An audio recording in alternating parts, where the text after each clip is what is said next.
On today's episode, we're going to be looking at the icon Charlie James Kirk. Today's video is going to be more of a commentary because I want to set a ground base on some of the things that we will be talking about subsequently in the channel. I am your host, Grace Zugwai, and you're welcome to the Femininity channel.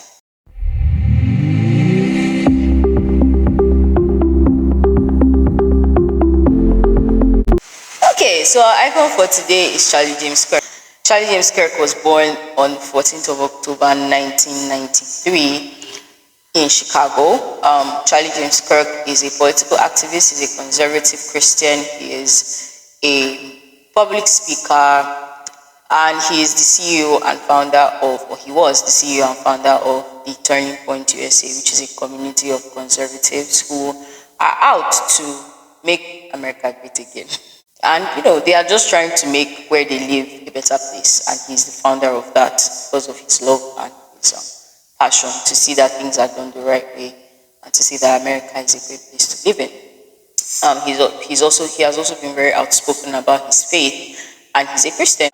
He's popularly known for his campus tours where he goes to different campuses, different colleges, different universities, to debate students who have different views from his and try to convince them, to do the right thing. He talks on literally everything. That guy is so smart, so intelligent. He talks about politics, abortion, the LGBTQ community, economical stuff, philosophy, faith, family, Christian, marriage, everything. He just debates you on it so that you can see that your ideology may or may not be wrong.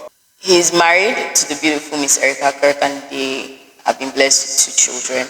Unfortunately, he was assassinated on the 10th of September 2025 at one of his college speaking events. He's a public speaker as well, so he attends other events aside going to colleges to debate students on certain issues and topics. So that is our icon for today, Charlie James Kirk.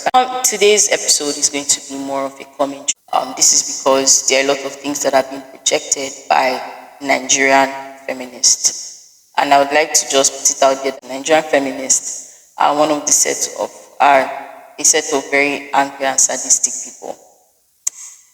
They are really angry and sadistic. And it's so sad because they are bent on projecting their wicked, aggressive, sadistic ideologies and thoughts to other people who may have a different view of what they are saying. Basically, one of the issues that I want to address that Nigerian feminists are really trying to downgrade is the issue of marriage.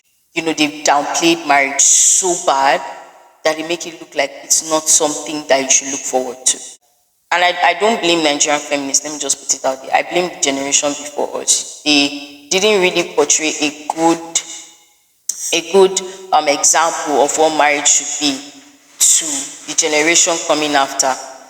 And it's so sad that the generation now is feeding off of that negative narrative of marriage that has been portrayed over the years. And it's really, really depressing. It's heartbreaking to see that people are downplaying or outrightly destroying the beautiful meaning of marriage. Marriage is beautiful. Marriage is a beautiful union. It's a covenant. Marriage is not a contract. Marriage is not something that you should not aspire for. You should aspire for marriage if you are that kind of person.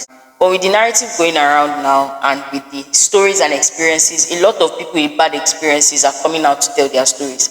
Very few people with good experiences are coming out to tell their stories. And so a lot of people are taking in that bad narrative and saying, I don't want to be married because of this. I don't want to be married because of that. And it's not fair. Marriage is a beautiful union.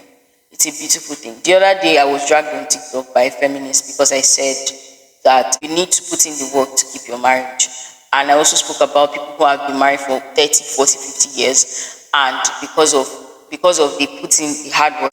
And yet they decided to work on their marriage. I said they because it's not just a one-person thing. A marriage will not work if it's just one person that is working on it. It would never work. If it's only one person that is willing to, fight and keep the marriage, it will not work.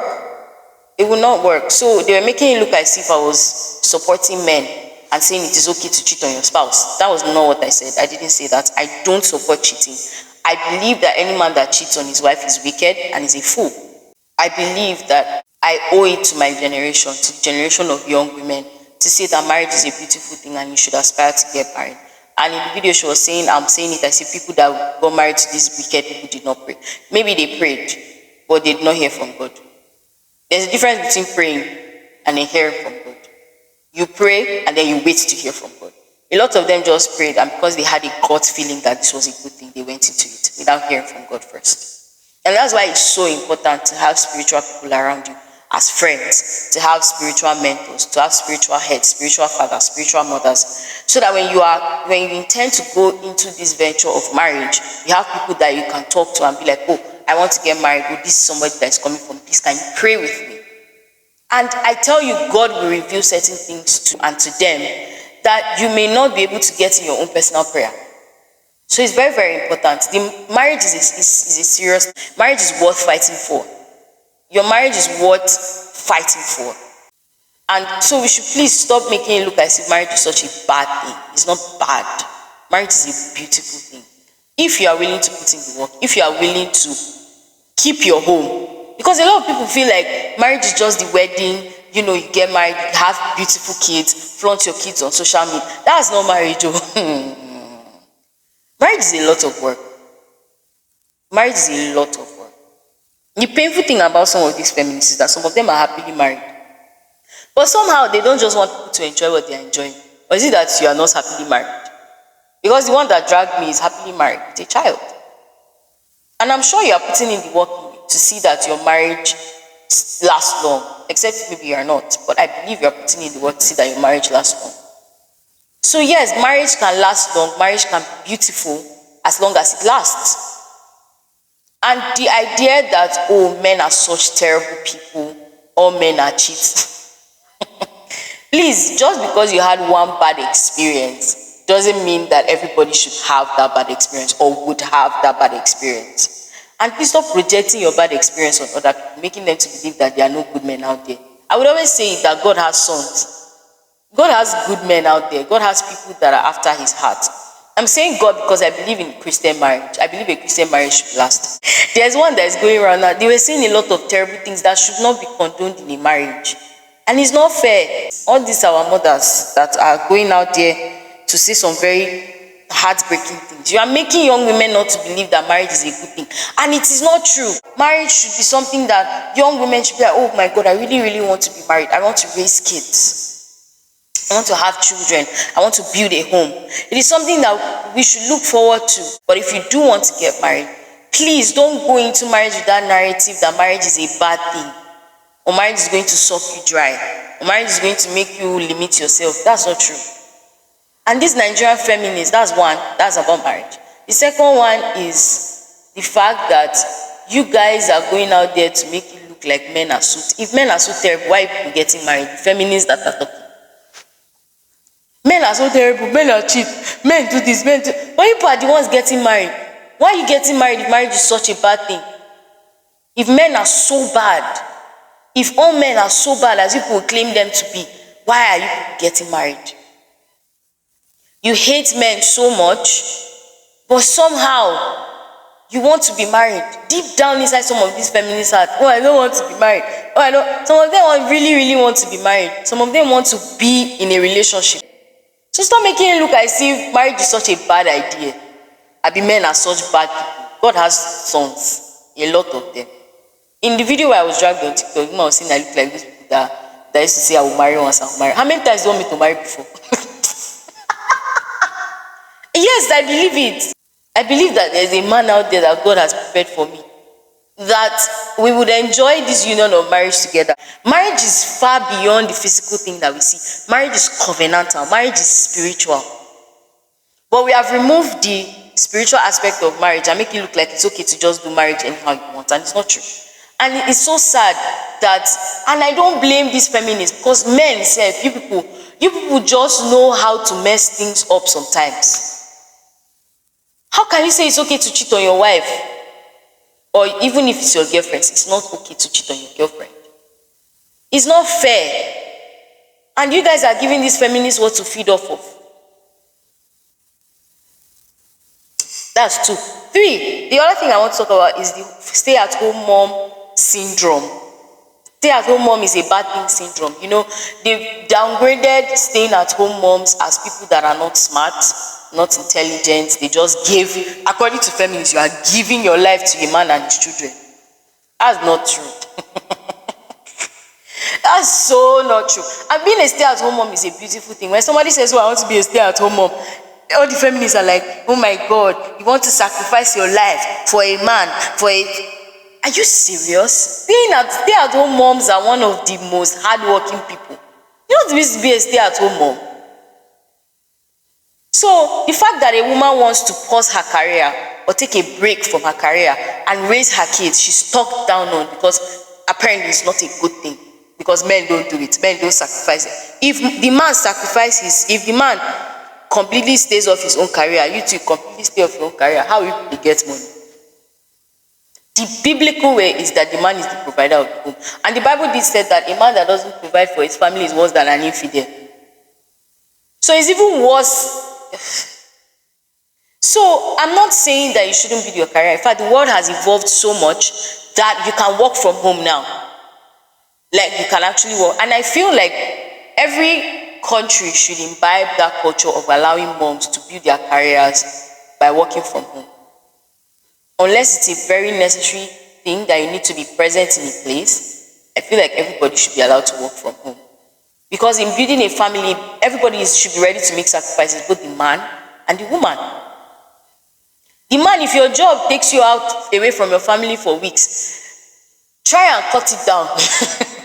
Try and reduce it. Take a break, slow down. Spend time with your family, spend time with it is your responsibility as a father to lead your family. And as a woman, it is your responsibility to look out for your kids. There are so many jobs you can do online now. There are so many things you can do just so that you have ample time for your children, even as a man too. So if it is that you are so concerned about not having what to do, the world has evolved so much that you can build your career at the comfort of your home. Or you can build a career, let me say your career, because maybe your career might not require you to stay at home all the time. But you can build a career at the comfort of your home. You can build a business at the comfort of your home. The world is such a terrible place right now. I promise you, you do not want the world to raise your kids. So feminists, stop saying that women should not be stay-at-home moms. One video I saw of a popular Nigerian that I was saying that women should not aspire to be married. Why? You could say that you don't have to get married if you don't want to. But saying that women should not aspire to, I totally disagree with that. I want to be married though. I want to give birth to children. Marriage is such a beautiful thing. I have a lot of married friends. And there's a friend of mine that I have, we've been friends for a while. And I've never seen her so happy until when she got married. Like, she's so happy right now. She's the happiest married person I've ever seen. And wait, you think I don't want that? I want it. A lot of feminists that are single and say marriage is because you have not been married before. It's because you have not been truly loved by a good man. So you feel like marriage is such a bad thing. Wait until a good man loves you. I promise you, change your ideology of marriage. Marriage is a beautiful thing. But because we've had so many people with bad experiences, so many people portraying their bad experiences, we now believe that marriage should not be aspired to be in. Marriage should not be aspired for. I don't know the English that I'm speaking, but I hope it's correct. Marriage is a beautiful thing, please. Nigerian feminists, people should stop devaluing marriage. Marriage is a beautiful, beautiful thing. It's a beautiful experience. Anybody should and can aspire to be married. It's a beautiful thing to be in. And there are good men out there. Not all men are as terrible as your ex-boyfriend or as terrible as your ex-husband. Please, not all men are so wicked like your exes. You've had too many bad experiences now, you don't believe in love. It's unfortunate. Because you go into a relationship anyhow. But it is well. Anyway, please do not forget that Jesus loves you, Jesus cares for you, and is willing to respond to you whenever you call on. So, thank you so much for joining today's episode. Do not forget to like, share, subscribe, and see you in the next episode.